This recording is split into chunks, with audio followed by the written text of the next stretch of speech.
대구는 뽀송뽀송하고 날이 좋은데요. 의정부는 눈이 많이 왔대요.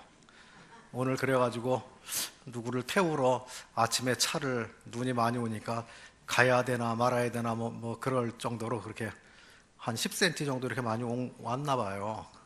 그래서 하여튼 작은 땅덩어리 같은데도 이게 완전히 달라요. 그리고 여름에 또 대구가 또 아주 유명하잖아요. 더워가지고. 그래서 그런데 하여튼 그래서 일교차가 있어서 그런지 대구 이쪽에 사과가 또 잘 되잖아요. 맛있잖아요. 유명하고. 뭐 요 근처에 많이 하지요. 뭐 경산이나 아니면 저쪽 영천이나 이런 데 나가면 거기도 사과밭 많은 것 같더라고요. 하여튼 대구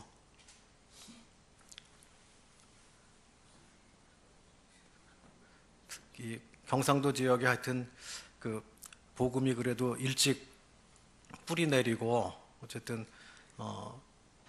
자부심을 가질 만한 그런 동네라고 생각이 되고요. 또 경상도 분들의 어떤 그 기질들 안 믿을 것 같지만 또 믿으면 확실하게 믿는 또 이런 기질들을 또 주님이 사용하셔서 분명하게 변화돼서 한번 한다고 하면 하는 또 그런 그 멋있는 모습 이런 모습으로 담백하게 주님 잘 섬기실 줄 믿고요. 감사를 드리는 그런 마음이 있습니다. 오늘 아침에 저희 형제님들 우리 교회 형제님들 보는 밴드가 있는데 그러니까 이게 2개 올리느라고 힘들어요. 이게 다른 말씀 또 올리는데 그래서 그거 하나 읽어드리고 하겠습니다. 말씀을 경외하는 자의 복 시편 119편 빛이 없는 세상은 캄캄한 흑암이나 주의 말씀은 내 발의 등이요 내 길에 빛이 되시오니 빛을 따라 생명길로 날 인도하시네. 여기 이거 보고 이거 하나 오늘 아침에 써서 보냈는데 이거 읽어야 되겠다 생각이 들더라고요. 죄악이 난무하는 어두운 세상에서 주의 말씀 의지할 때 이길 수 있나니 내가 불의를 행치 않고 죄로부터 승리하고 대적에게 수치를 당하지 않게 되리. 내 영혼 피곤하여 진토에 붙으며 놀림을 인하여 마음이 녹을 때도 주의 말씀 생명과 능력의 말씀이니 나의 영혼 소성하고 새롭게 되어 내가 두려움 없이 자유롭게 행보하네. 곤란 중에 위로받고 모든 환경 초월하며 언제나 내 입에 넘쳐나는 찬양과 감사.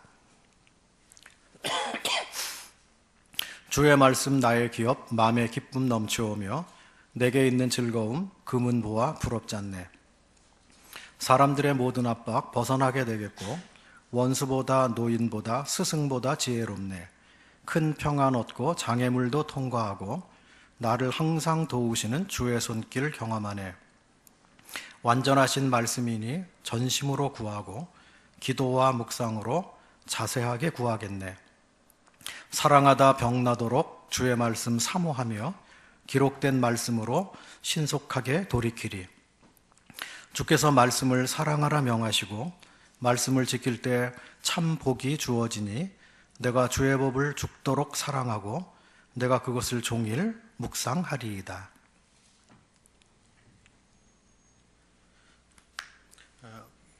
오후 시간에는 데살로니가 전서 2장을 통해서요 데살로니가에 전파된 복음 좀 살펴보고 함께 나누도록 하겠습니다.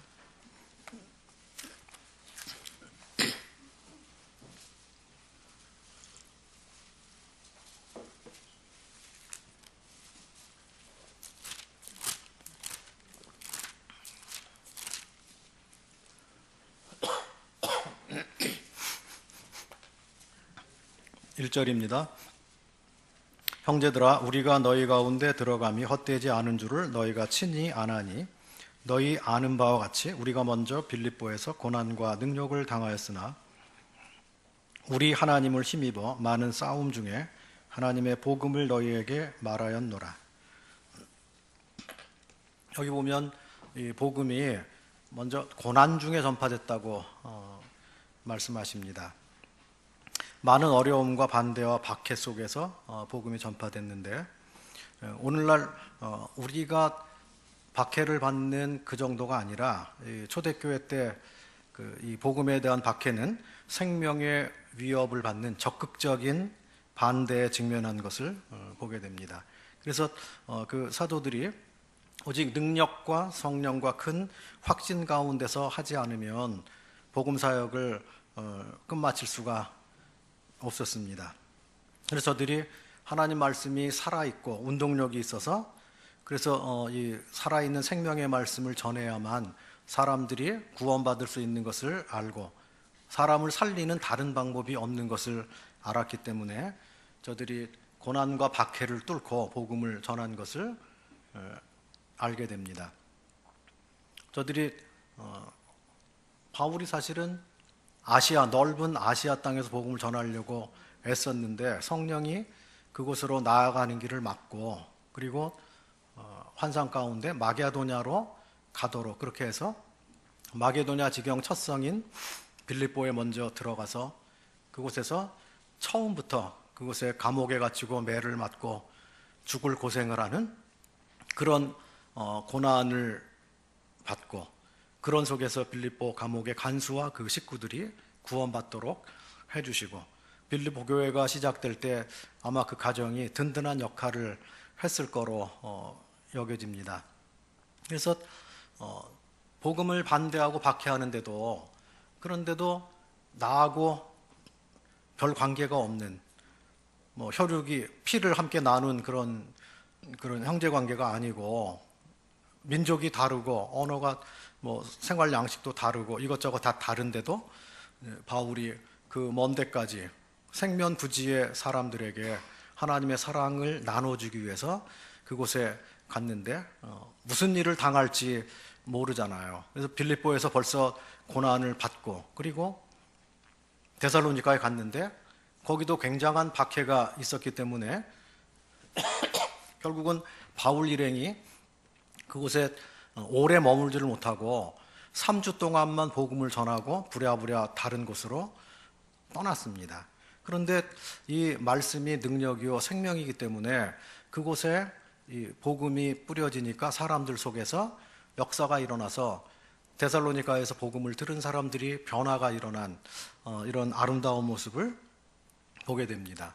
그래서 고린도 후서에 보면 바울이 복음을 전하기 위해서 얼마나 많은 희생을 했는지를 말하고 있습니다. 다들 많이 아시잖아요. 40에 하나 가만매를 내가 5번 맞고, 3번 태장으로 맞고, 1번 돌로 맞고, 그리고 그 전도 여행하는 가운데 배 타고 다니는 그런 가운데서 죽을 뻔 여러 번 하고, 그런데다가 이방인의 위협과 강도의 위협과 무슨 바다의 위협과 광야의 위험과 유대인들의 위험과 거기다가 거짓 형제들의 위험, 그러니까 믿는다고 했는데 구원받지 않은 사람들이 더 악하게 하고 나쁘게 하고 이제 이런 위험들을 겪으면서 자지 못하고 먹지 못하고 춥고 헐벗고 굶주리고 이런 엄청난 고난이 있는데도 저들이 하나님께 받은 은혜와 그 사랑을 말하지 않을 수 없고 나눠주지 않으면 이기적인 사람이 되기 때문에, 그래서 하나님께로부터 거저받은 그 사랑을 거저 나눠주기 위해서 그리스도의 마음으로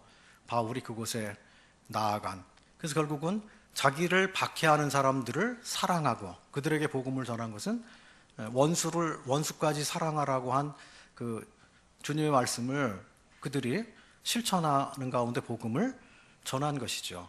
그래서 이 데살로니가의 주님을 섬기는 이 성도들에게 바울이 편지하면서 빌립보에 전파된, 이 데살로니가에 전파된 너희가 받은 이 복음이 고난 가운데서 전파된 복음이다. 이 땅에서 우리가 자녀를 낳잖아요. 근데 자녀를 낳을 때 배도 안 아프고 아무런 수고도 희생도 없고 원하는 대로 저 예쁘게 생긴 딸 하나 주세요.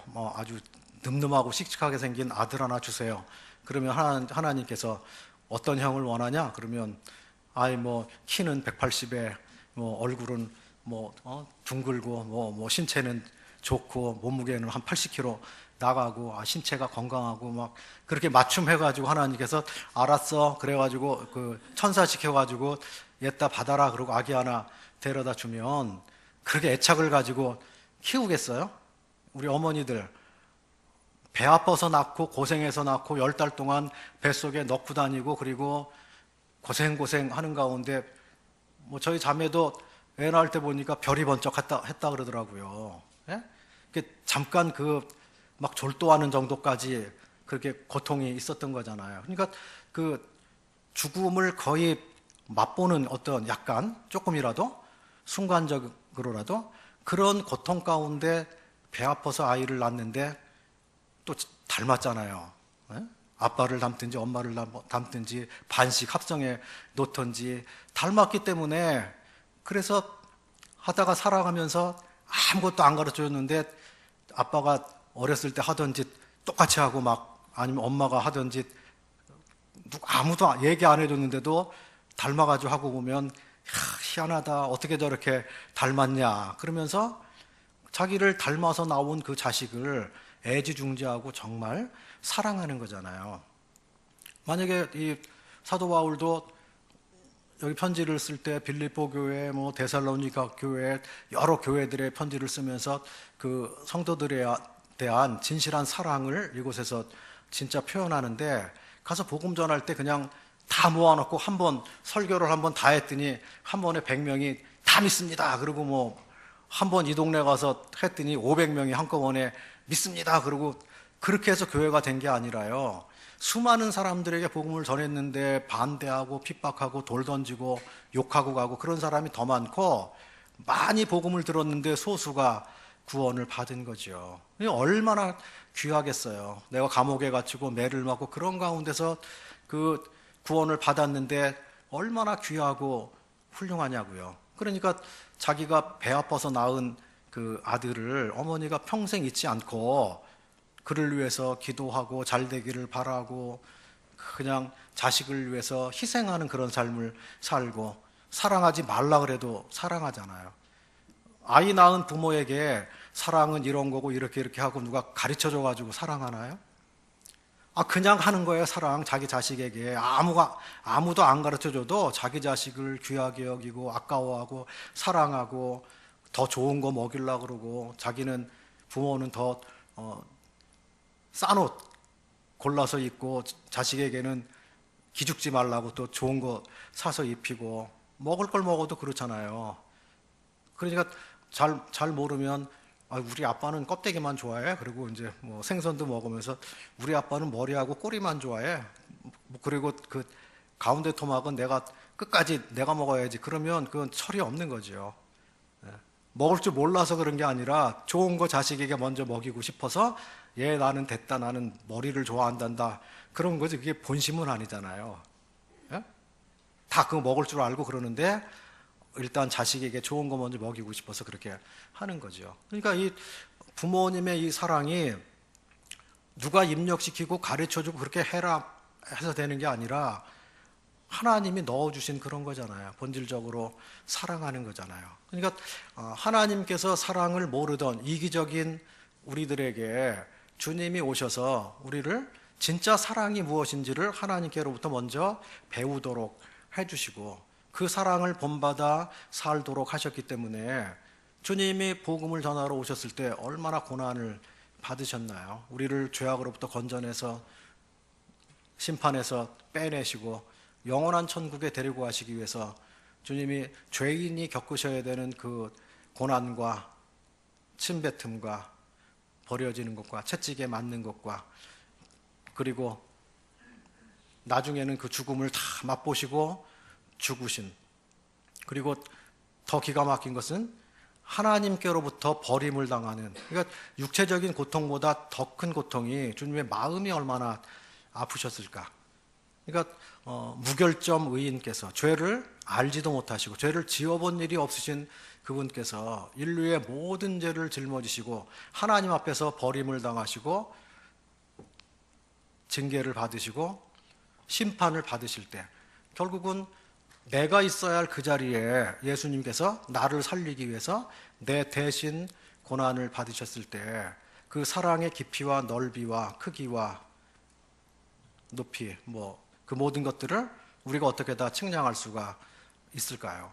그래서 사도 바울이 복음을 깨닫고 나서 하나님의 은혜가 얼마나 큰 것인지를 발견했기 때문에 우리 구세주께서 걸어가신 그 길을 저도 걸어가고, 그리고 박해 가운데 복음 전하고 고생하는 가운데 복음 전한 그것을 영광으로 알고 자랑으로 알고 감사하고 내가 주님 길을 따라가는 거구나. 그래서 박해가 있다고 해서 철수하고 도망간 게 아니고 그가 정면 돌파를 하고 그냥 나간 것을 보게 됩니다. 그래서 이 하나님 말씀의 원리는 죽고자 하면 사는 거예요. 살고자 하면 죽는 거고. 이건 이제 끝까지 변할 수 없는 원리입니다. 근데 보통 우리는 몇 번 이렇게 해보다가 에이 이거 아니야 안 돼 힘들어 그럼 그냥 피해가고 돌아가려고 그렇게 하잖아요. 근데 이 사도들이 걸어간 그 모습을 보면 주님도 정면 돌파를 하셨고, 그리고 사도들도 문제를 피해서 돌아간 게 아니라 그것을 뚫고 간 그런 모습을 보게 됩니다. 데살로니가에서 아무리 큰 박해가 있어도 그가 박해 가운데 복음을 전한 거죠. 여기 빌립보에서도 그렇게 복음을 전했고요. 그리고 이 복음이 전해지는 곳에 사탄이 정신을 똑바로 차리고 복음을 제대로 안 전하는 교회는요, 사탄이 관심도 안 둬요. 그리고 거기를 후원하고 사람들이 잘 모이고 속아서 종교 행사에 많이 참석하는데 구원만 못 받으면 돼요. 그러니까 그들의 눈을 가리고 속여서 자기들끼리 많이 모이고 업적 자랑하고 헌금 많이 하고 뭘 많이 세우고 인간적인 열심으로 되는 그 모든 것들을 박수치고 자랑하고 그렇게 할 때 사탄은 웃으면서 그래 잘한다 잘해 내가 더 후원해 줄게 더 열심히 잘해봐 구원만 못 받으면 돼. 그런데요, 사탄은 사람이 별로 안 모이는 곳이더라도요 진짜 죽고 사는 복음을 전해서 거기서 말씀을 들으면 이 사람 뺏기게 생겼을 때는 사탄이 자기가 가지고 있는 역량 모든 것을 다 동원해서 거기를 핍박하든지 와해시키든지 성도들이 잠잠하게 만들든지 거기 문제를 막 일으켜가지고 하여튼 참된 복음 전하는 것을 못하게 하려고. 그러니까 생명의 복음이 전파되는 곳에 사탄이 같이 역사하는 것을 보게 됩니다. 그래서 그리스도 안에서 경건하게 살고자 하는 자는 핍박을 받을 거라고 말씀해 주셨습니다. 주님을 섬겨가는데 만사형통이고 모든 것이 잘 되고 하는 대로 다 이루어지고 그러면 그것도 좀 재고를 해봐야 돼요. 왜냐하면 주님이 걸어가신 길이 그게 아니고 만사형통의 길을 간 게 아니고 사도들이 걸어간 길도 만사형통의 길을 간 게 아니고 육신적이고 세상적으로 잘 되는 그런 쪽으로만 간 게 아니고 주님께서 적당하게 브레이크도 거시고 그쪽으로 가는 것 아니라고 해가지고 강하게 끌어당기시기도 하시고 때로는 사업이 잘 안 되게도 하실 수도 있는 거고요. 때로는 병이 들어서 정말 병상에서 주님만 바라보고 마음을 낮추고 그러는 가운데 새롭게 회복될 수 있도록 하시는 그런 은혜를 베푸시기도 하시고요. 그래서 우리에게 나타나는 그 고난을 무조건 두려워하고 그럴 필요가 없는 것이죠. 하나님이 우리를 위해서 행하시는 모든 일은 다 선하신 그런 것입니다. 하나님은 선하신 분이시고요, 자녀를 사랑하시는 분이시고 아프게 하다가 싸매시는 분이시고 우리를 당신의 의롭고 능력 있는 손으로 언제나 고쳐주시기를 원하시는 그런 분이시고, 그래서 이 데살로니가에 전파된 이 복음이 그냥 쉽게 전파된 복음이 아니라요, 고난 가운데 복음이 전파됐다고 말씀하십니다. 팔공록교회가 이 자리에 온 것까지 맨 처음부터 그러면 어려움을 딛고 고난 가운데 수많은 세월들을 또 기도하는 가운데 고생을 겪고 넘어간 위기 상황도 올 때도 있었을 거고요, 낙심할 상황도 올 때도 있었을 거고요, 그리고 막 힘들어서 눈물 흘리는 그런 때도 있을 거고요. 저도 똑같아요. 두 가정 시작해가지고 그 얼마나 힘든 세월들이 많이 있었겠어요. 그런데 고생하고 그렇게 하고 힘들어도 구원받는 사람이 생기니까 자녀를 낳을 때 10달 동안 고생하고 배 아파도 아이를 낳으면 해산하는 그 기쁨 때문에 그동안의 어떤 어려움이나 이런 거 다 싹 잊어버려요. 그래서 아이 낳고 막 죽다 살아나고 힘들게 난 그 엄마가 나 아이 절대 안 낳을 거야. 이제 나 하나만 낳고 안 낳아. 그랬다가 한 1년쯤 지나고 나면 다 잊어버려요. 아기가 재롱하고 그냥 아유 재밌고 막 그러면 우리 또 하나 낳을까? 그러면 가집시다.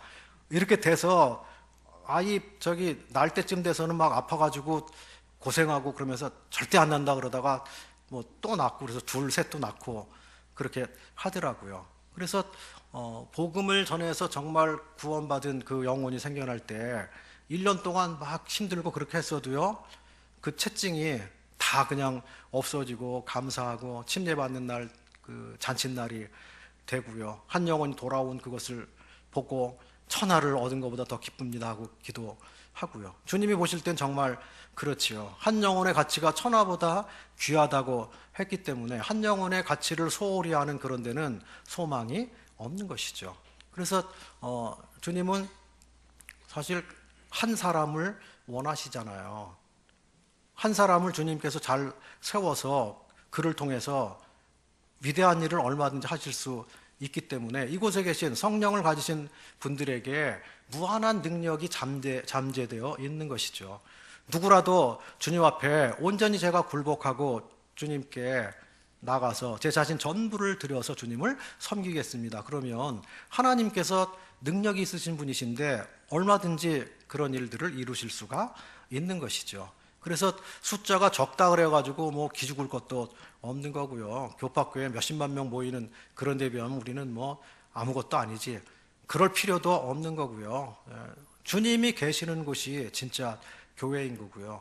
두세 사람이 내 이름으로 모인 곳에 주님이 같이 계신다고 하셨잖아요. 우리는 그래서 진리의 말씀을 믿고 그것을 따라서 갈 뿐이죠. 그래서 성도들은 일당 100인 거예요. 정말이에요. 한 직장에서 저기 일반 교회 다니는 사람들이 아무리 많아도 진짜 복음을 못 전해요, 저들이.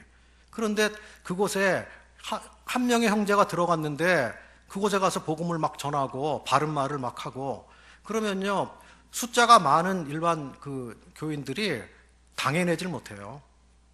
저도 예수님 영접하고 나니까 처음에는 예수님 믿음 다 똑같은 건 줄 알았어요. 교회 다니면 뭐 분별이 없으니까 교회가 다 똑같은 건 줄 알았는데 제 눈이 떠지고 나니까 큰일 났네. 교회 다닌다고 하는 사람 제가 보니까 다 지옥 갈 사람들인 거예요. 구원받은 사람이 하나도 없어요. 그냥 교인이지. 그래서 교회 안 다니는 사람이나 다니는 사람이나 닥치고 그냥 무조건 덮어놓고 다 불러다가 복음을 막 전했어요. 그러니까 교회 안 다니는 사람들은 자기가 모르고 교회도 안 다니고 그러니까 오히려 말씀을 들어요. 그런가? 그러고 그러면 안 되지, 믿어야지. 그리고 이제 반응이라도 난데 교회 다니는 사람들이 핍박하더라고요. 앞에서는 대놓고 겁나니까 한마디도 말대꾸도 못하다가 바른 말만 하니까 뭐 말대꾸를 어떻게 해요? 성경 말씀 그대로 말하는데. 그러니까 뒤에 가서 안 볼 때 저 사람 이단이고 뭐 교회 다닌 지 얼마나 됐다고 한 달밖에 안 됐는데 뭐 막 복음을 전하고 믿으라 그러고 내가 교회 10년 다녔는데 나한테 구원도 못 받았다 그러고 이상하다고 막 그러면서 이단이라 그러고 그 복음을 방해하는 일을 하더라고요. 안 믿는 사람 저 사람 따라가면 큰일 난다고. 이단이니까 재산도 뺏기고 뭐도 뺏기고 확 돈다고. 저 사람 변한 거 보라고. 그러면서 그 오히려 복음을 방해하는 그런 짓을 해요. 그런데 나중에 되니까요, 안 믿는 그 사람들은 교인이라 그러고 그냥 교회 다니는 사람이라 그러고 구원받은 형제를 향해서는요 존중을 하더라고요. 이 사람 진짜 하나님의 사람이야. 이 사람 제대로 그러니까 믿으려면 이렇게 믿어야 돼. 그러니까 안 믿는 사람들이 오히려 인정해 주니까 그러니까 이 복음 전하기가 쉽죠. 전 그냥 그 회사 다닐 때 끝까지 막 복음 전했어요. 일반 교회 다니는 사람 복음은 못 전해요. 숫자가 많아도. 그게 생명을 가진 사람하고 안 가진 사람하고의 차이입니다.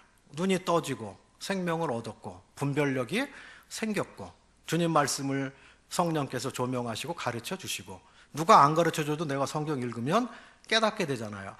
이게 이런 말씀이었구나. 내가 그전에 몰랐는데 이게 이런 거구나. 하나님이 나에게 이런 말씀을 깨닫게 해주셨구나. 아이 감사해라. 그래서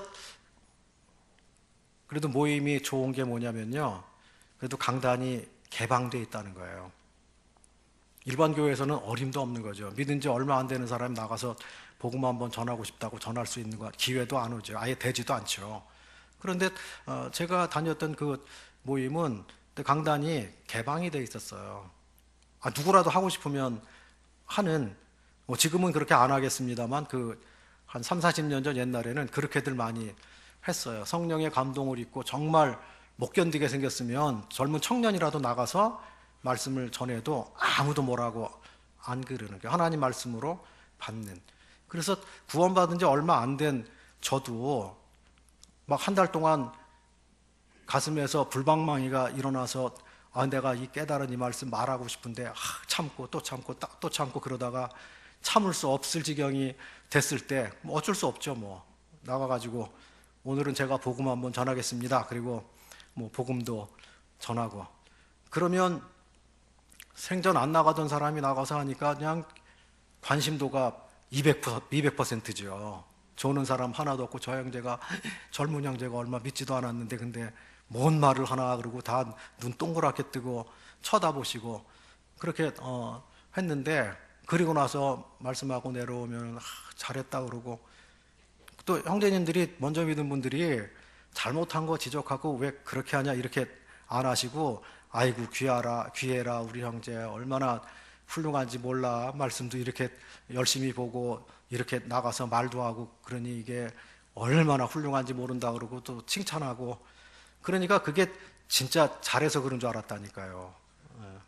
나중에 가서 보니까 격려하시고 세워주시려고 그렇게들 막 칭찬하시고 또 하라고 또 해라 그러고 그렇게 그렇게 하셨는데 이제 사랑이 있기 때문에 그렇게 한 것을 보게 됩니다. 그래서 사실 고난 가운데 복음이 전파됐기 때문에 성도들이 귀한 것이죠. 나도 고난 중에 주님을 영접했고 다들 형제 자매들이 세상에서 어렵게 살고 고생하고 살고 그리고 세상에 그 죄짐을 지고 사는 삶이 얼마나 피곤하고 힘든 삶이에요. 다 비슷해요. 그렇게 살다가 주님을 만나서 행복감에 겨워서 서로 사랑하고 그러니 주님을 섬기고 교회에 모여있을 땐 좋지만 각자 나가서 살 때 또 그 음란하고 악하고 사탄이 왕이 된 그곳에서 그리스도인들이 그곳에서 재밌는 곳이 아니잖아요. 세상이 우리 편이 아니고 그리고 언제나 군대 생활하는 것도 힘들고요. 회사 생활하는 것도 힘들고요. 그렇죠. 우리 뜻대로 할 수 있는 게 별로 없고요. 그래서 거기서 상황을 변하게 해달라고 기도해야 되는 거고요. 이런 상황에서 믿음으로 이길 수 있도록 해달라고 기도도 하고 그렇게 하는 가운데 있기 때문에 이제 내가 고난 중에 있으니까 다른 성도도 직장 생활하기가 얼마나 힘들까, 사회 생활하기가 얼마나 힘들까, 약하고 음란한 세대에서 믿음을 지키려고 하는데 얼마나 힘들까. 그래서 서로 긍휼히 여기는 마음을 가지고 또 존귀히 여기는 마음을 가지고 서로 사랑하는 그런 마음을 갖게 되는 거죠. 그래서 바울이 만약에 그냥 쉽게 복음을 전해서 다 믿었으면 이렇게 애착을 가지고 사랑하지는 못했을 거라고 생각이 됩니다. 그래서 여기 빌립보에 고난 중에 빌립보에서뿐만이 아니라 데살로니가에 고난 중에 복음이 전파됐다고 말씀하셨고 이것은 현재 우리도 마찬가지라고 하는 거죠. 그런 절대적이고 어떤 그 생명을 내놔야 하는 그런 고난은 아니지만 그래도 예수님 제대로 믿으려고 하면 세상으로부터 은근히 왕따를 당하잖아요.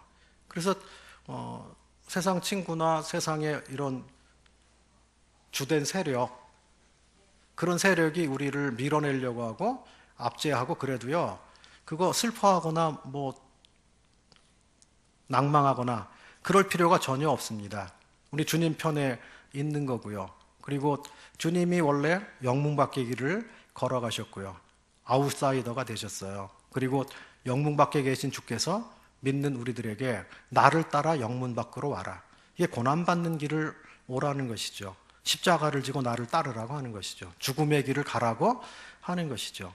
그래서 죽고자 하면 사는 거고 살고자 하면 죽는 거고 그래서 주님을 위해서 죽고자 하는 마음으로 나가서 살면 주님께서 반전을 일으켜 주시고요. 오히려 거기에 생명의 역사와 열매들 이런 것들을 베푸시는 것을 보게 됩니다.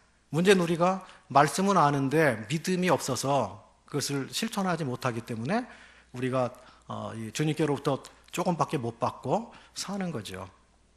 그래서 고난이 올 때 복음을 전할 때 두려워하지 말고 사도들이 그렇게 정면 돌파해서 그렇게 나간 것처럼 우리도 승리하는 믿음으로 나갔으면 좋겠습니다. 3절 보시면 우리 권면은 간사에서나 부정에서 난 것도 아니요 괴계에 있는 것도 아니라 오직 하나님의 옳게 여기심을 입어 복음 전할 부탁을 받았으니 우리가 이와 같이 말함은 사람을 기쁘게 하려 함이 아니요 오직 우리 마음을 감찰하시는 하나님을 기쁘시게 하려 함이라.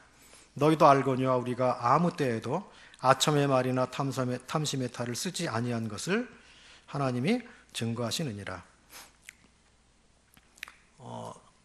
원래 교회라고 하는 것은 하나님의 영광을 위해서 따로 불림받은 존재입니다.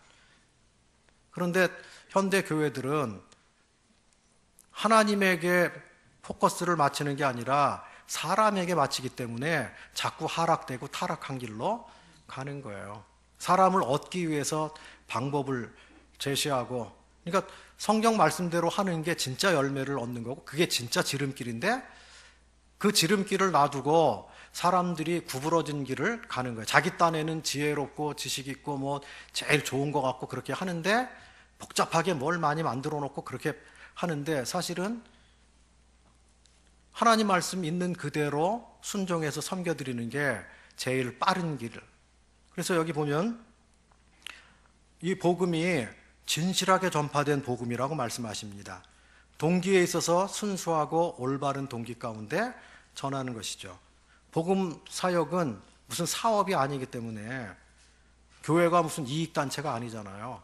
근데 지금 일반인들에게 교회가 욕먹는 것 중에 하나가 교회가 무슨 기업화처럼 되고 거기 수장되는 사람이 엄청난 부를 소유하고 그거를 놓기 싫어가지고 교회 분쟁이 생기고요. 뭐 대물림하고 그러는 것 때문에 수목원교회도 막 시끌시끌하고 난리 났고 지금 명성교회도 막 난리 났고 막 재판하려고 그러고 막 그러잖아요. 그런 데들이 참 많지요. 그러니까 교회가 성경대로 안 하고 무슨 기업을 키우듯이 그러니까 기업 마케팅하는 그런 식으로 막 그렇게 해서 문어발식으로 늘리고 그래가지고 엄청나게 커져가지고 기업체처럼 돼버리니까 거기 부가 있잖아요. 돈이 있잖아요.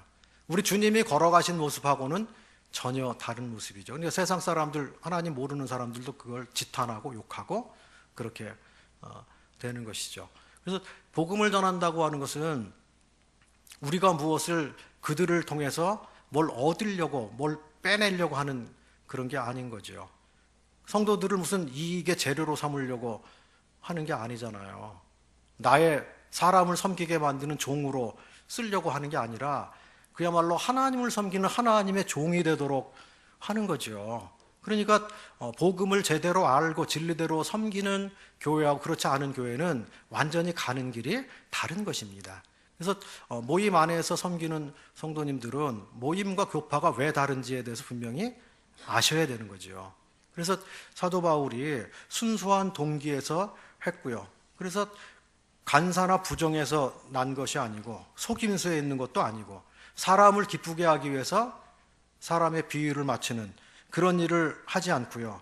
아첨의 말이나 탐심의 탈을 쓰지 않고 경건을 이익의 재료로도 쓰지 않고 수단과 방법을 가리지 않고 많은 사람을 모으게 하는 이런 것들이 아니라 진심으로 복음을 깨닫고 변화된 사람들이 모이도록, 이게 진짜 알곡이죠. 참 열매를 얻도록. 그래서 바르게 복음을 말하고 인간이 처해 있는 현실, 죄와 심판과 하나님께로부터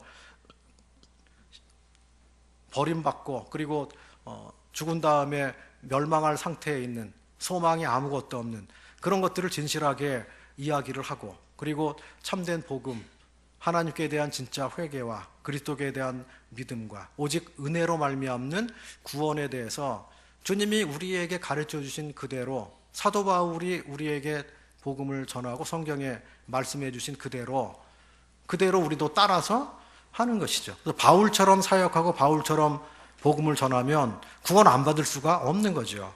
그런데 하나님 말씀대로 하지 않고 세상의 어떤 기업 경영하는 그런 방법들을 다 동원해 가지고 하면 많이 모으는 것 같은데 나중에 보면 쭉정이만 잔뜩 있고 껍데기만 잔뜩 있고 진짜 변하는 사람이 없고, 많이 들어온 것 같은데 나중에 보면 다 나갔고, 들어온 문이 열려져 있으면 나가는 문은 닫혀져 있어야죠. 거기 오면 다 사람들이 예수님으로 변화돼서 구원받고, 예수님 없으면 나 못 살아요, 예수님이 내 주인이 되셨어요, 난 정말 변화받았어요, 행복한 사람이에요, 이 교회에서 나를 쫓아내고 밀어내고 딴 데 가라 그랬는데 갈 데가 없어요, 주님 품을 떠나서 제가 어디로 갑니까? 저는 이곳이 내 집이고 내가 끝까지 섬기고 있어야 할 그런 곳입니다. 그렇게 하고 진실하게 주님 섬기는 이런 사람들이 있는 교회는 얼마나 행복한 교회일까요? 얼마나 든든할까요?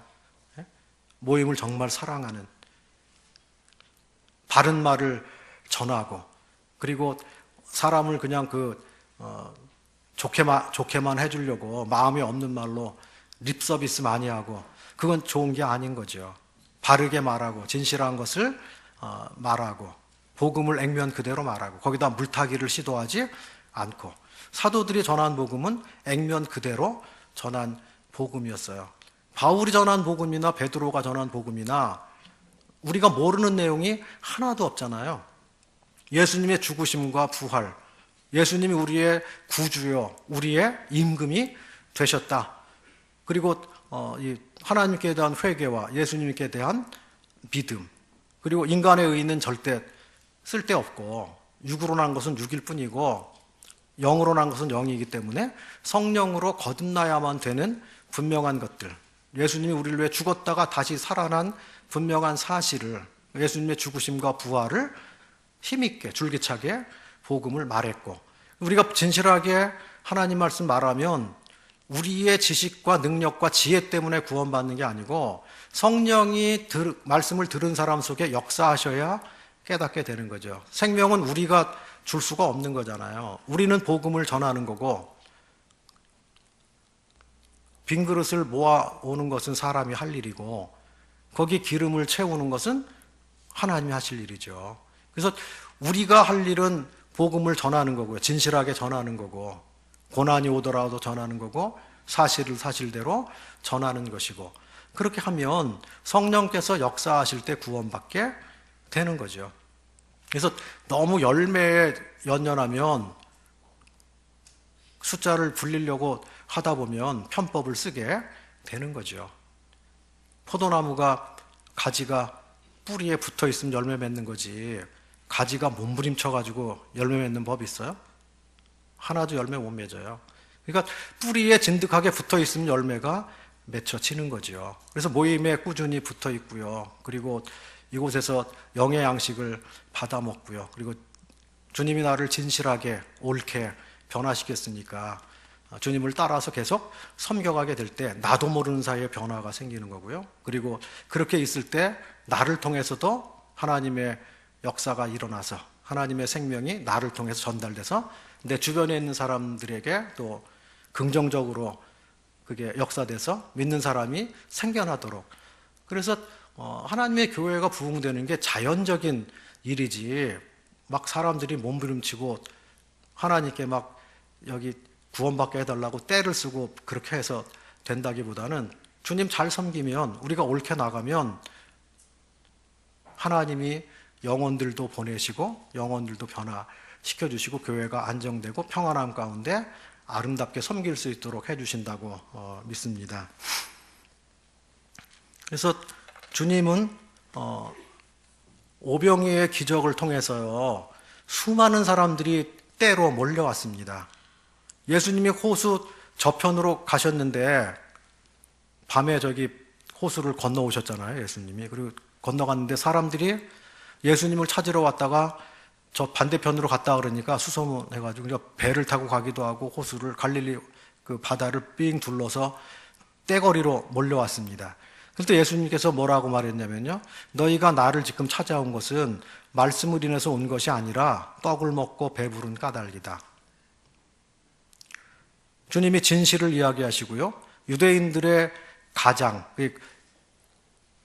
속에 숨겨놓고 겉으로 하는 어떤 그런 것에 대해서 주님이 아픈 곳을 찔른 거예요. 그것이 해결되지 않으면 구원 못 받으니까 저들에게 큰 상처를 남길 만한 말을 한 거예요. 너희들이 나를 찾는 것은 거짓으로 왔다. 그렇게 말한 거죠.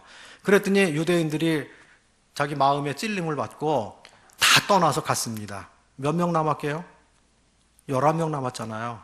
12명 남았는데 하나는 처음부터 안 믿은 사람이라 주님이 맨 처음부터 하나는 마귀니라 그렇게 하셨잖아요.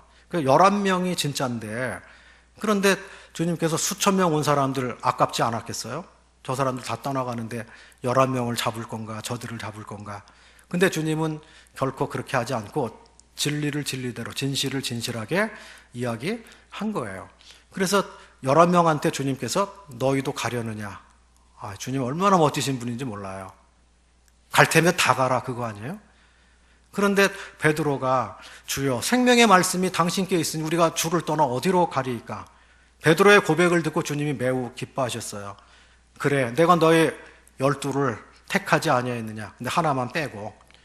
그런데 주님께서는 이 11명을 진실하게 가르치고 훈련하고, 그래서 말씀으로만 가르친 게 아니라 행하며 가르치시고, 그런 가운데 저들을 통해서 세계를 뒤흔들고 복음을 전할 비전을 이미 주님은 품고 계시고, 11명으로 충분하다. 11명으로 시작해도 충분하다.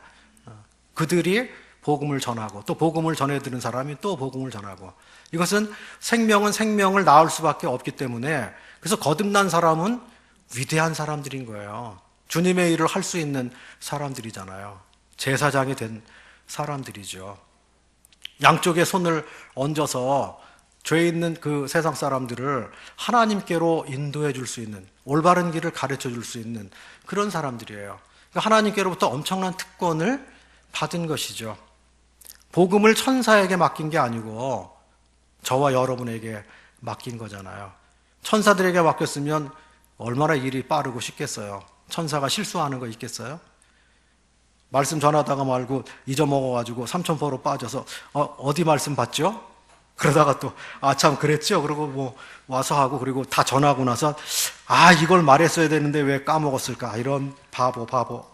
다음에는 실수하지 말고 잘해야지. 그래서 또 막 체크해놨다가 이거 빼먹으면 안 돼. 제일 중요한 거 빼먹었잖아. 어떻게. 뭐 사람들은 실수도 있고 연약하기도 하고 그럽니다. 그런데도 하나님께서 천사한테 복음을 취급할 자격을 안 주시고요. 형편없지만, 연약하지만, 문제가 많지만 사람에게 복음 전할 부탁을 하셨습니다. 천사들은요, 주님 앞에 가서 기도할 때 구속에 대해서는 한마디도 못해요.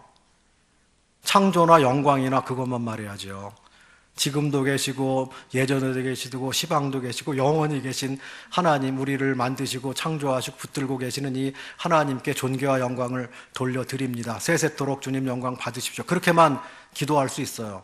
근데 오늘 보니까 기도할 때 우리들은 나를 위해 십자가를 져주신 예수님 감사합니다. 저를 위해 대신 죽어주신 예수님 감사합니다. 저를 위해 피 흘려 속죄해 주신 예수님 감사합니다. 이 차원이 다른 거예요. 굉장한 거예요.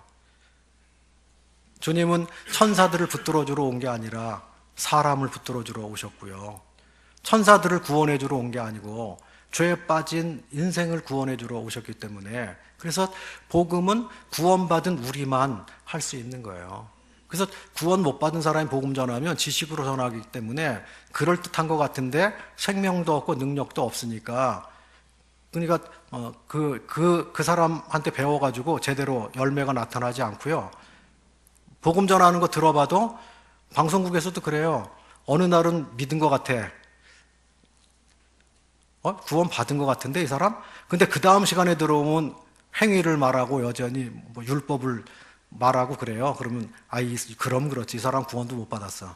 근데 이제 공부해가지고 하니까 어떤 날은 은혜를 강조하고 뭐 그렇게 할 땐 구원 받은 것처럼 됐는데 또 율법으로 돌아가서 그 다음날 말하고. 그러니까 이 사람 자기가 뭘 말하는지도 모르는 사람이야. 일관성도 없어. 이게 복음이 이게 엉터리 복음이야. 그러니까 일반 교회에 있는 분들이 막 헷갈리고 잘할 때는 구원 받은 것 같다가 자기가 못하면 푹 꺼져가지고 자신 없다 그러고 죽어봐야 한다 그러고 어떻게 아냐 그러고 하나님 앞에 어떻게 이렇게 교만하게 나 구원받았다고 말할 수 있냐 그러고 그렇게 말해요. 지금도 그래요. 얼마나 어두운지 몰라요. 복음을 다 전하는 것 같은데도 근데 몰라요.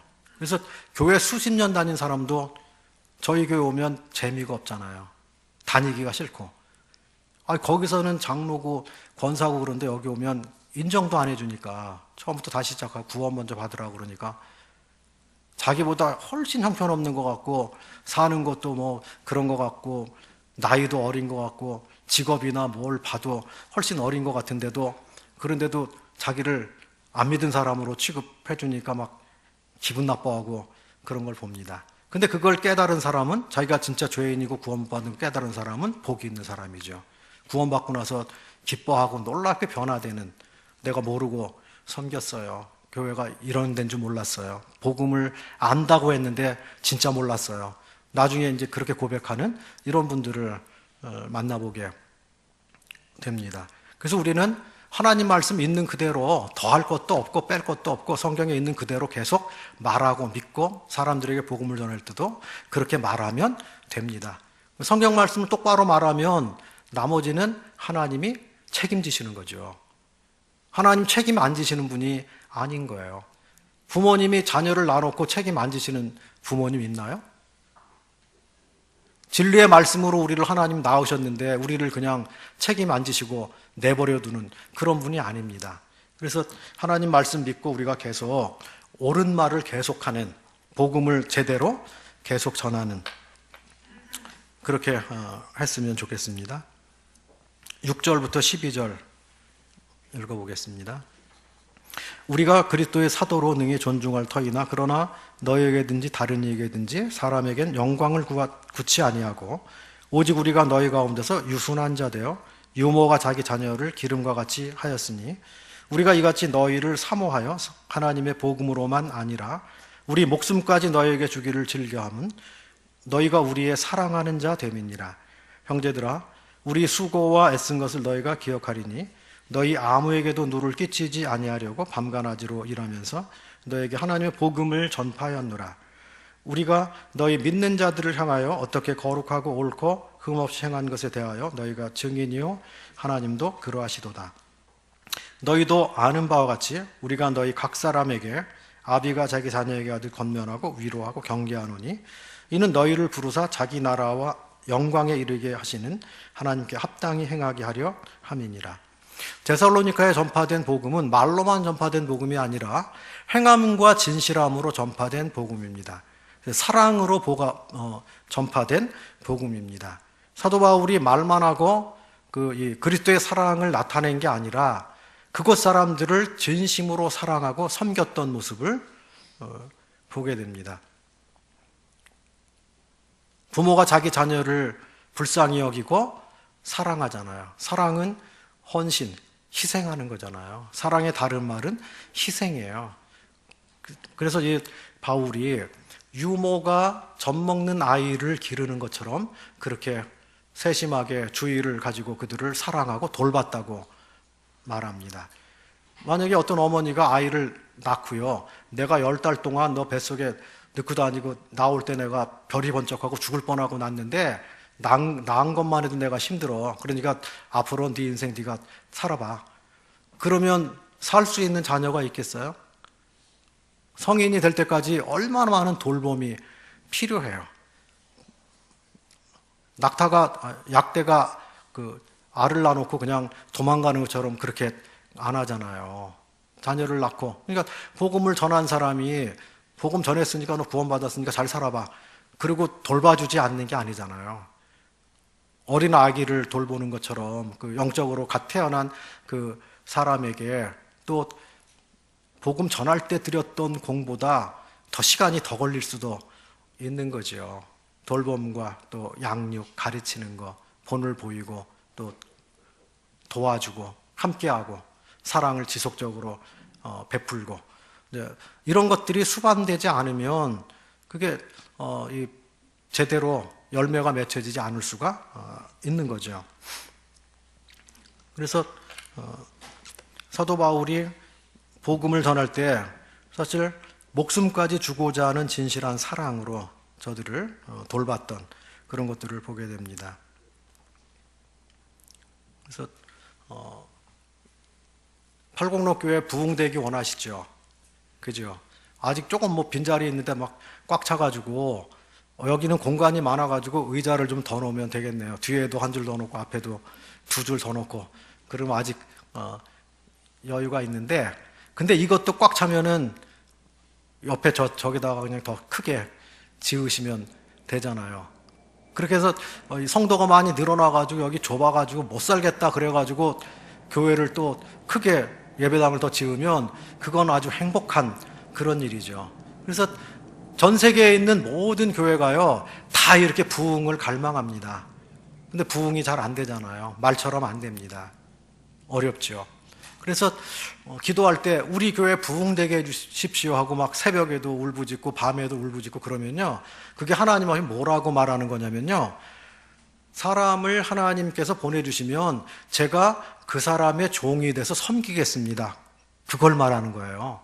부흥되게 해주십시오 하면 그냥 뭐 저절로 와가지고 해산의 수고도 없이 또 아이를 돌보는 것처럼 희생하고 내가 내 것을 나눠주고 섬기고 하는 그런 거 없이 그냥 부흥되는 교회가 없어요.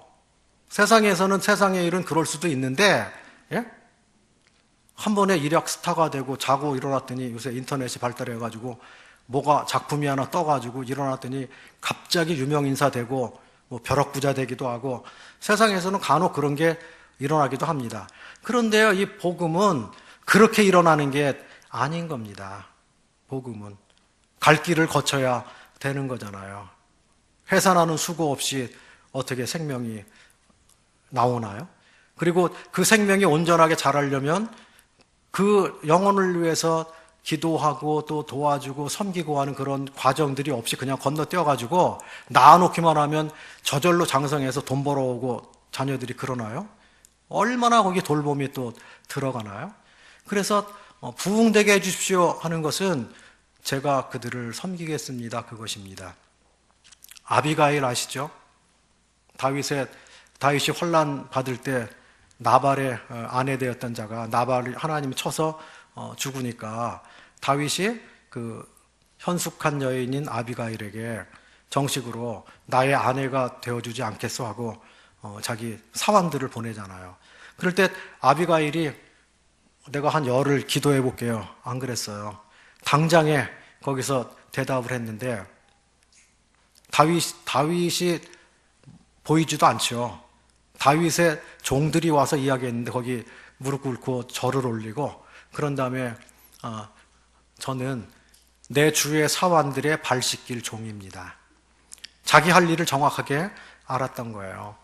내가 다윗의 아내가 되는 것은 호강하고 높아지고 거기서 뭐 다른 사람들로부터 내가 섬김을 받고 거기서 뭐 위치해가지고 뭐 군림하는 자리에 가는 게 아니고 다윗 왕을 보필하고 섬기는 모든 다윗의 군인들이잖아요. 수고하는 군인들, 그 종들의 발 씻길 종입니다. 그 아래 내려가서 또 발을 씻기겠습니다. 그러니까 이 아비가일은 얼마나 현명한 사람인지 몰라요. 그러니까 다윗이 아비가일의 사람됨을 알아보니까 그를 초청을 한 거잖아요. 정식으로 나의 아내가 되어주시오. 그렇게 한 거고요. 다윗은 그 고난의 때, 힘든 시기에 이런 현숙한 아내를 맞이해가지고 다윗이 얼마나 위로를 받았을까. 거기에 비하면은 그 다윗의 조광지처인 누구예요? 미갈. 미갈은 얼마나 멍청이 같은 사람이에요. 멍청이에요. 얼굴 그리고 손톱하고 화장하고 뭐 명품만 챙기고 그리고 사람들에게 다 이거 시키고 저거 시키고 그림에 나와 있잖아요. 그렇게 하잖아요. 다윗이 언약궤가 들어올 때 얼마나 감사하고 기뻐해서 거기서 그걸 맞이하는 자리에 나가가지고 백성들이 함께 있는 즐거워하는 자리에서 막 여호와 앞에서 뛰놀고 춤추다가 배 에봇 그게 이제 살이 보이고 그러니까 그 자리에 같이 나가서 환영하고 왕이 나가는데 왕비가 쫓아나가야지 당연한 거 아니에요? 근데 그 창문에서 위에서 그걸 거만하게 다 내려다보고 있다가 자기 백성들을 다 축복한 다음에 가족들을 축복하러 들어왔는데 다윗을 핀잔하잖아요. 하나님 모르는 그런 어두운 완전 육신적인 그런 모습이죠. 다윗이 자기 조광지처이기 때문에 남에게 간 그 여자도 뺏어다가 명예를 회복시켜서 그렇게 해놨는데, 그런데 한다는 게 남편의 사랑을 잃어버리는 일을 했잖아요. 그 미갈이 끝까지 무자하였더라. 그게 뭐예요? 하나님 사랑도 잃어버리고 남편의 사랑도 잃어버린 거예요. 비참한 삶을 사는 거죠. 우리가 주님을 섬기는데 주님의 아내잖아요, 우리가. 그러면 아비가일 같이 현명한 사람이 돼야지 미갈 같이 멍청한 사람이 되면 절대 안 되는 거죠. 그러니까 교회 부흥하게 해주십사면 제가 종이 돼서 섬기겠습니다. 진심으로 사랑하겠습니다. 그것을 주님께 말하는 것입니다. 그래서 이 교회가 섬길 사람들이 있어서 충분한 사랑으로 하나님께서 영혼들을 보내시면 감당하고 사랑할 수 있게 되면 하나님께서 영혼들을 보내시는 거고요. 우리가 준비가 안 되면 하나님께서 사람을 보내봤자 섬김이 안 돼요. 그러면 보낼 필요가 없는 거죠. 그래서 초대교회에 뜨끈뜨끈하게 진실한 사랑이 있었고 사랑으로 다 섬겼잖아요. 네 것 내 것 따지지도 않고 다 주님 것이라고 생각하고 주님을 위해서 온전히 헌신된 모습으로 사니까 주님이 날마다 사람들을 구원받게 하셨더라. 날마다 더하셨더라. 주님이 역사하셔서 하신 것이지 사람들이 잘나고 똑똑했기 때문에 된 게 아닌 거죠. 우리는 한 생명도 낳을 능력이 없어요. 사람에게 복음을 말하고 말씀이 이렇다고 말할 뿐이지 그 속에서 역사하시는 분은 성령이 역사해야 되기 때문에 제가 지금 와서 말씀을 전해도요, 말을 잘하는 것 같으네. 그렇게 하셔도 주님이 역사하시지 않으면 무슨 유익이 있나요? 주님께서 우리 각자에게 우리 마음에 진짜 감동을 주시고 말씀을 주셔서 그래 맞아 그렇게 해야지. 이제부터 내가 주님 앞에서 섬기기로 작정할 거야. 내가 이 교회에 주님 보내주신 그런 모든 사람들을 정말 이 사도들이 바울이 그런 사람들을 자기 자녀를 아끼고 사랑하듯이 자녀를 사랑하듯이 사랑하면 굉장한 사랑입니다. 주님을 못 믿을 때는 이기적인 사랑을 했어요. 근데 주님을 알고 나서는 이타적인 사랑을 하잖아요. 남을 위한 사랑, 타인을 위한 사랑, 순전한 사랑, 순수한 사랑이죠. 하나님께 받은 그 진실한 사랑 내가 배워서 그 사랑을 알고 비로소 사랑할 줄 아는 사람이 된 것이죠. 그래서 주님께서는 신약시대에 계명 딱 한 가지만 주셨잖아요. 서로 사랑하라. 사랑의 계명. 내가 너희를 사랑한 것처럼 너희도 서로 사랑해라. 너희가 서로 사랑하면 세상이 너희가 내 제자인 것을 알리라. 그래서 세상은 교회를 쳐다보고 믿는 사람 쳐다보고 그들이 어떻게 말하고 어떻게 살아가나 그것을 봐요. 근데 세상 사람들이 볼 때 그리스도인들, 예수쟁이들은 말쟁이들이야. 말 못하는 사람 없어. 말 얼마나 잘하는지 몰라. 근데 삶이 엉터리야. 그러면 아무도 안 쫓아와요. 복음을 전해도 말에 힘이 안 실리는 거예요. 능력이 없어요. 그래서 간증이 엉망인데 사람에게 막 복음 전하면요, 야, 니나 잘해. 이런 소리를 듣습니다.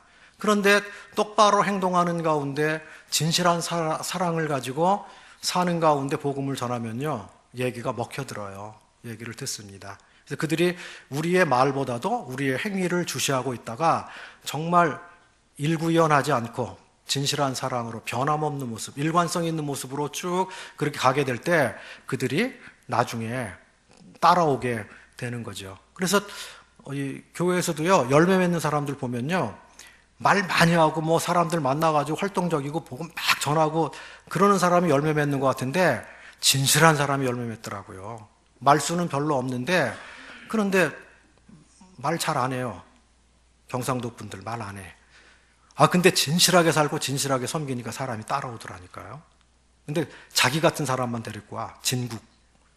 서로 통하니까 그 진실하게 믿을 사람을 데리고 오니까 바로 열매가 되고 그런 모습들을 보게 됩니다. 그래서요, 우리가 똑바로 살고 하나님 말씀대로 살고 진실하게 살고 그렇게 하면 영혼을 얻는 즐거움도 주님이 주실 거라고 믿습니다. 그래서 아버지, 어머니, 목자의 마음으로 섬길 것에 대해서 주님이 말씀해 주고 계십니다. 먼저 믿은 사람이 나중 믿은 사람을 그렇게 섬기는 거죠. 목자의 심정으로, 또 그리스도 안에서 아버지의 마음으로. 아버지의 마음은 아주 큰 마음이에요. 왜냐하면 자식의 허물을 떠벌리고 다니는 아버지가 없어요. 의붓 아버지나 그렇게 하죠. 진짜 아버지는 자기 자식이 부족하고 연약한 게 있어도 그거 감싸주려고 합니다. 그리고 격려하려고 그러고 어떻게든지 세우려고 하고 주님을 잘 섬기게 하려고 그렇게 합니다. 권면을 하든지 뭐 위로를 하든지 어떻게 하든지 그 영혼을 진심으로 사랑하고 그렇게 하지요. 그래서 만약에 이곳에 먼저 믿은 그런 분들이 다 아비의 마음을 가졌다고 하면 이 교회에 얼마나 아름답고 훌륭한 모임이 되겠습니까? 그 안에 뜨끈뜨끈한 사랑이 있죠. 이해와 관용과 용서가 있는 거죠.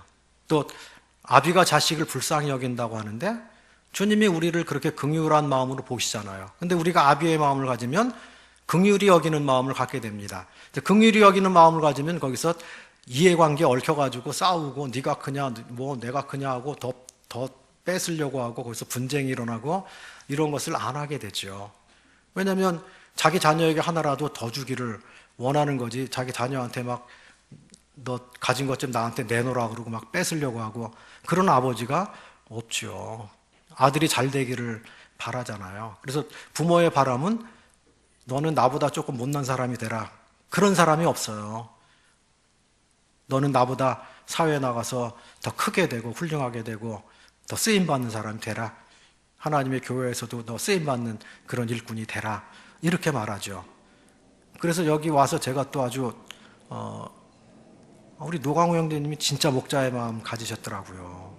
그래가지고 그 얘기하시는 거 보면 참 차분하시고 또 사려 깊은 그런 말을 하시고 그래서 참 그릇이 나보다 훨씬 크다.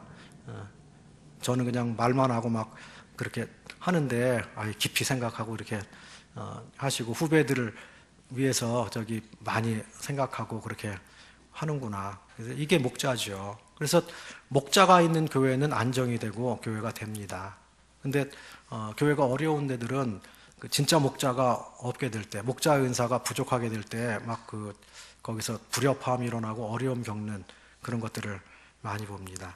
전도자가 목회할 때 뭐 죄송한 이야기입니다만 그렇게 할 때 교회에 어려움 겪는 경우를 많이 보았습니다.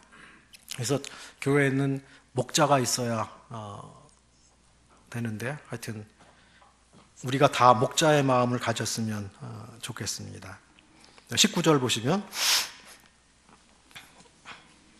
우리의 소망이나 기쁨이나 자랑의 면류관이 무엇이냐 그 강림하실 때 우리 주 예수 앞에 너희가 아니냐 너희는 우리 영광이요 기쁨이니라. 이 복음이 소망 가운데 전파됐습니다. 직장을 다닐 때요 봉사활동 하려고 다니시는 분 있습니까? 내가 심심해서 그냥 있으면 무료하니까 가서 그 회사에 가서 좀 많이 도와주려고 가서 일하시는 분 계셔요? 월급에 민감하잖아요. 그러니까 돈 조금 올려주면 데모하고 막 그러잖아요. 내가 일한 만큼 소득을 주시오. 왜 안 줍니까? 그래서 노사분규 일어나고 막 그러잖아요. 농부가 씨 뿌릴 때 열매가 나도 좋고 안 나도 좋고 내가 일하는 게 즐거워가지고 내가 씨를 뿌리는 거예요, 봄에. 그렇게 씨 뿌리는 사람 없어요. 가을에 얻을 소출을 기대하고 씨를 뿌리고 여름에 더위와 고생과 뭐 풀 뽑고 김 메고 비료 주고 뭐 약 주고 하는 게 그게 보통 일입니까? 근데 열매 얻을 기대를 가지고 소망 가운데 일하는 거예요. 그러니까 하나님의 교회에서 일꾼이 일하고 복음을 전하는 것도요, 소망을 가지고 전도하는 것이죠. 내가 전도 아무리 해봤자 열매 하나도 안 생길 거야. 근데 시간 때우기 위해서 안 하면 그렇고 내 영혼이 무뎌지니까 내가 살기 위해서 그냥 전도는 하는데 구원 안 받을 거야. 구원 받아도 좋고 안 받아도 좋아. 그러고 전도하는 사람이 어디 있어요? 구원받기를 원하는 가운데 전도를 하는 거죠. 그러니까 열매 얻을 소망을 보고 일을 한다고 하는 거예요. 그래서 울며 씨를 뿌리러 나가는 자는 기쁨으로 단을 거둘 것이라 그랬고요. 너는 내 식물을 물 위에 던지라. 여러 날 후에 도로 찾겠다. 그렇게 말씀하시고요. 이사야서 43장 같은 경우에는 내 입에서 의로운 말이 나갔은즉 그대로 나에게로 돌아오지 않고 열매를 맺힐 것에 대해서 말씀해 주십니다. 그래서 하나님 말씀이 이 의로운 말씀, 생명의 말씀, 능력의 말씀이 나가면 그럼 언젠가는 열매를 맺겠다고 하는 그런 소망을 가지고, 믿음을 가지고 이제 복음을 말하는 거죠. 그래서 상급을 바라보고 전도하는 거죠.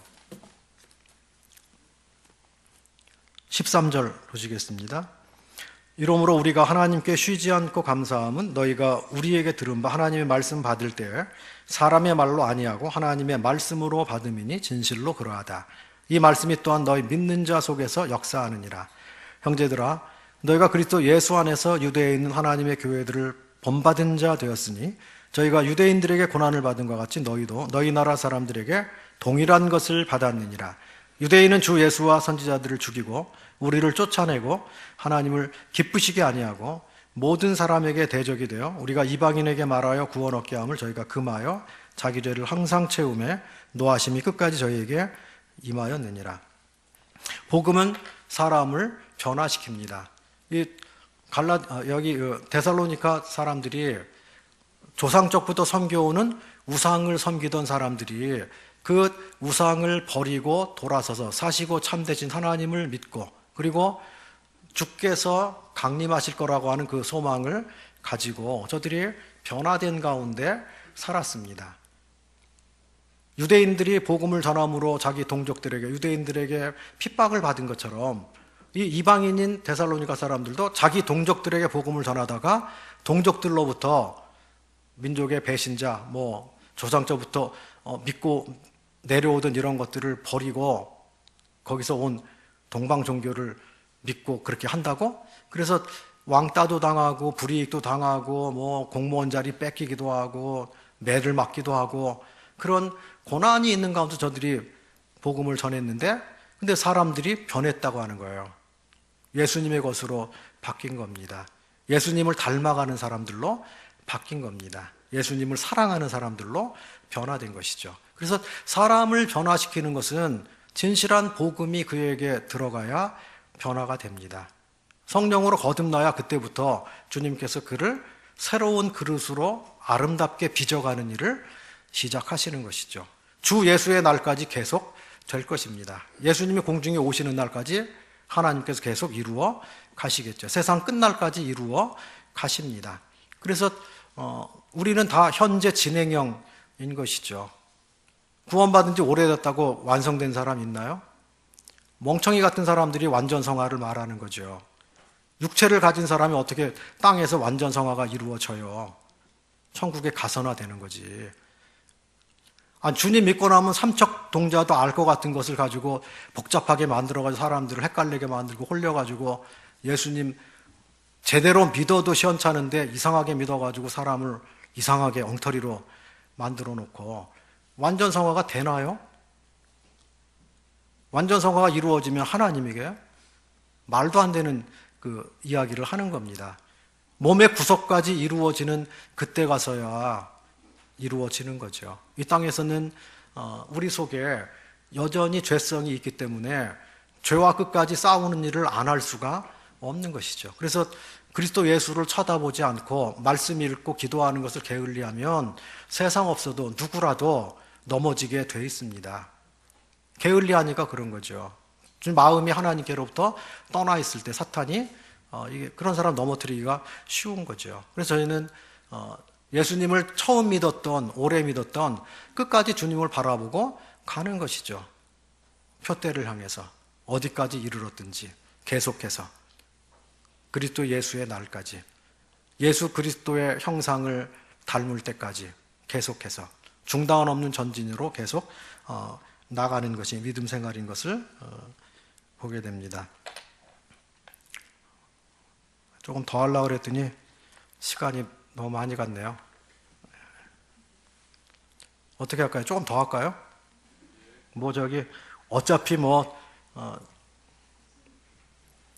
어차피 집에 늦게 가시게 생겼잖아요. 예.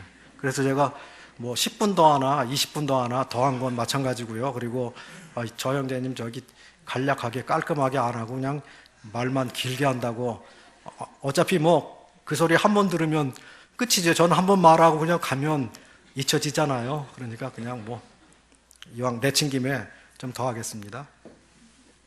자매는 절대 그러지 말래요.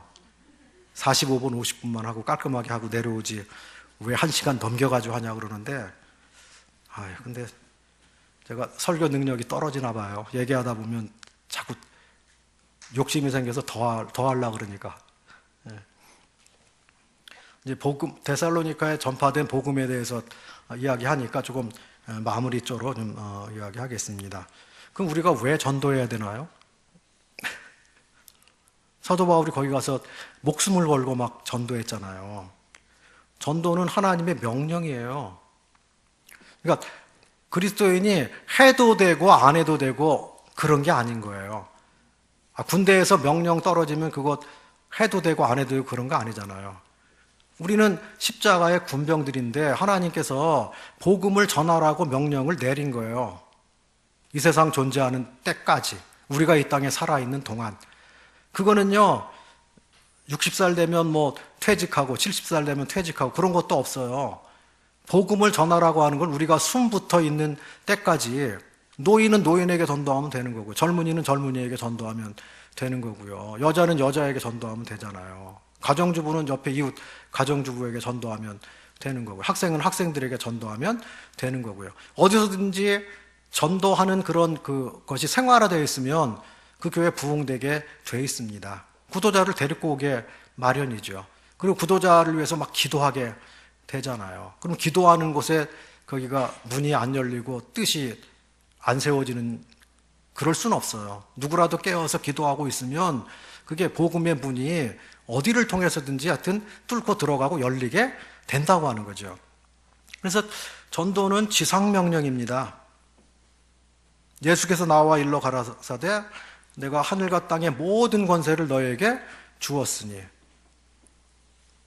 가서 너희는 온 족속으로 제자를 삼아 내가 너에게 명한 것을 가르쳐 지키게 하라. 그리고 믿는 자들에게 성부와 성자와 성령의 이름으로 세례를 주고 이게 명령으로 지상명령이라고 그러잖아요. 그렇게 내린 거고요. 그래서 디모데에게는 너는 말씀을 전파하라. 때를 얻든지 못 얻든지 항상 힘쓰라.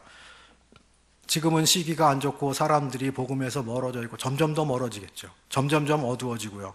점점 복음을 아예 안 들으려고 하는 그러니까 복음 전할 환경이 점점 나빠집니다. 그건 사실이에요. 그렇다고 복음을 안 전하려고 하면 한 사람도 구원받을 수 없겠죠. 그래도 틈새 시장이 있는 거고요. 그렇게 하다 보면 하나님이 예비하신 영혼이 있는 거죠. 그래서 그가 누구일지 모르니까 우리는 우리 주변에 있는 사람들에게 어쨌거나 복음을 말해야 되는 거죠. 때를 얻든지 못 얻든지. 그가 믿으면 좋지만 안 믿어도 할 수 없는 거죠. 우리는 책임을 맡았고 내 할 일을 하는 거죠. 그래서 핏값을 제한다고 하는 어떤 그런 마음으로 나를 아는 사람들에게 내가 적어도 한 번은 복음을 말해줘야 된다. 이게 내 책임이다. 이런 책임의식을 다 가지고 이제 복음을 전해야 되는 거죠. 전도는 믿는 자의 의무요 책임입니다. 주님이 에스겔 33장이나 33절에 보면 파수꾼의 손에서 핏값을 찾으리라고 말씀하셨습니다. 어찌 보면 우리의 책임을 체근하는 두려운 말씀이기도 하는 거죠. 내 손에서 핏값을 내가 찾겠다.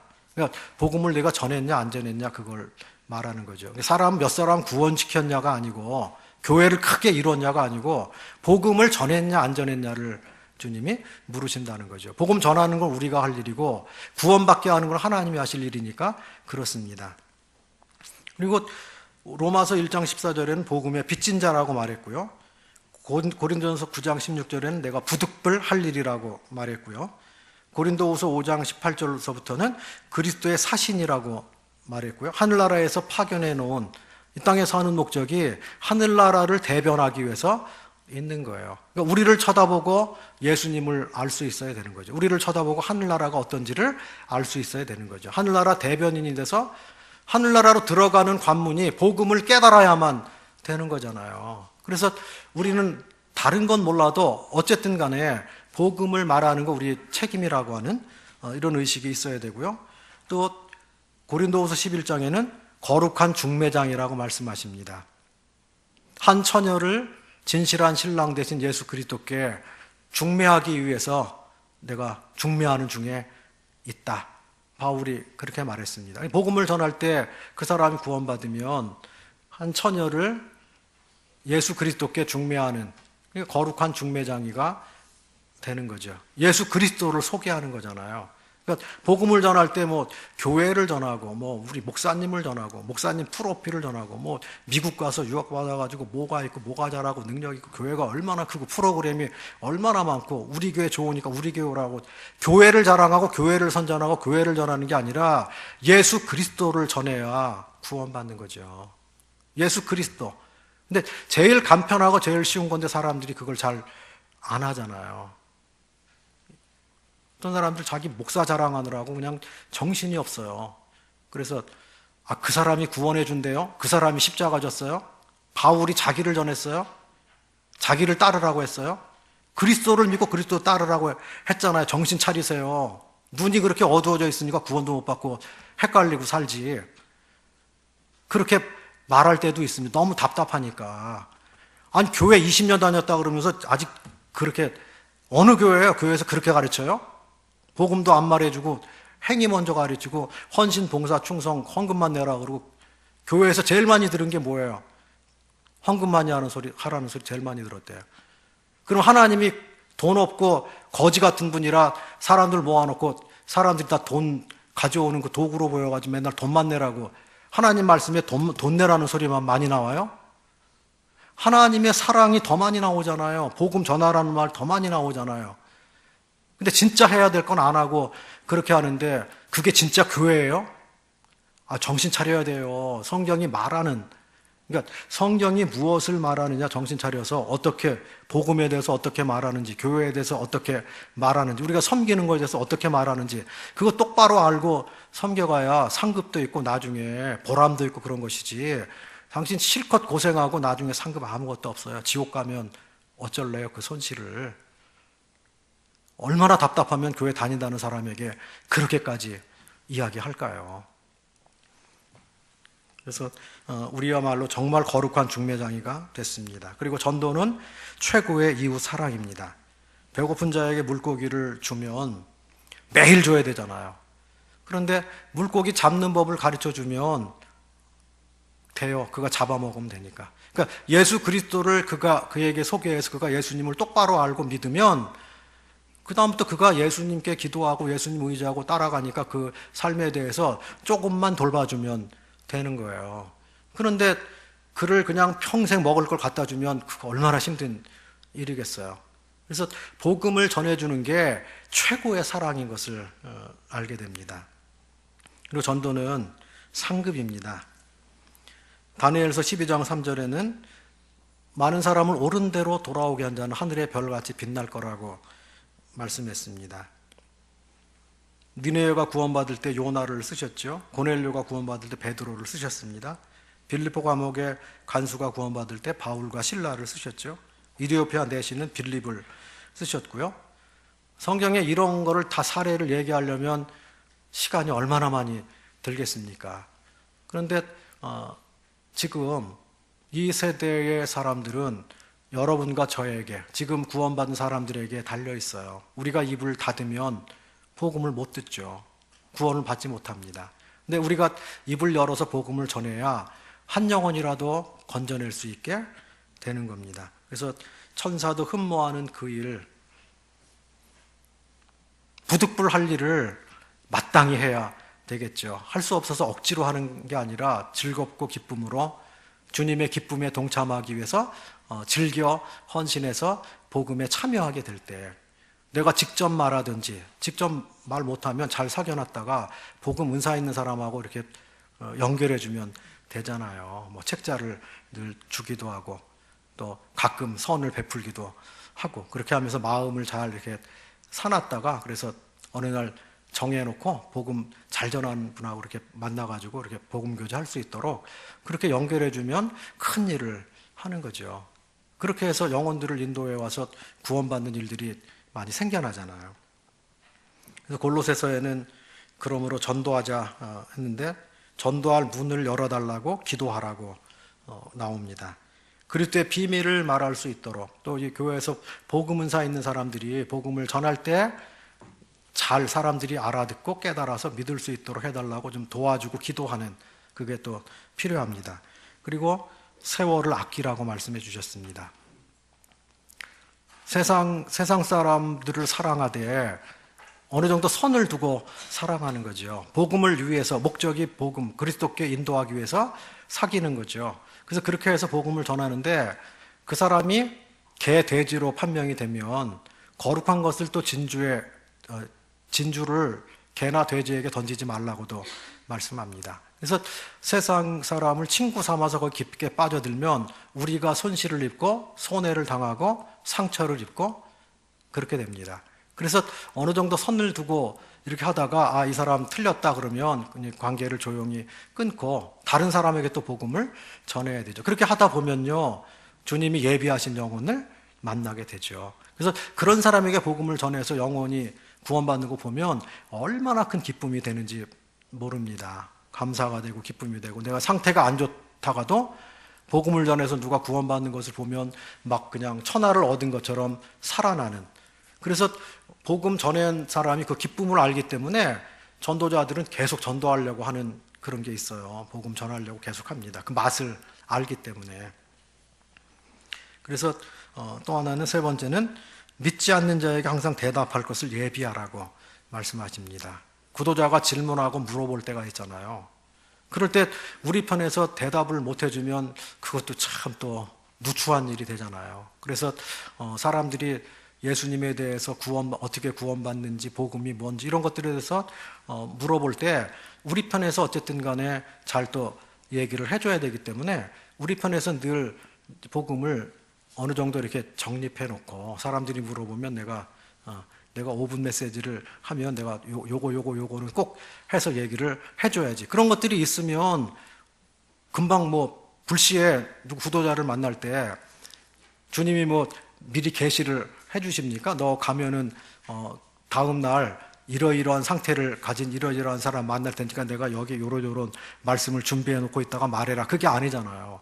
불시에 구도자 만났는데 그가 막 질문하고 그러는 경우 있잖아요. 그러면 우리 편에서 예비된 어떤 그런 것들이 있어야 잘 이야기를 해주는 거죠.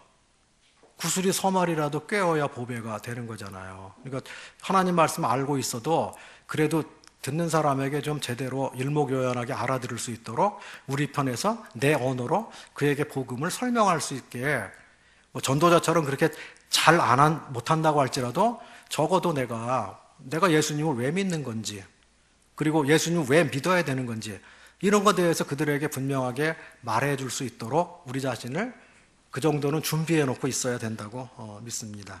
그래서 때에 맞는 말은 아로 새긴 은쟁반의 금사가라고 하셨는데, 여기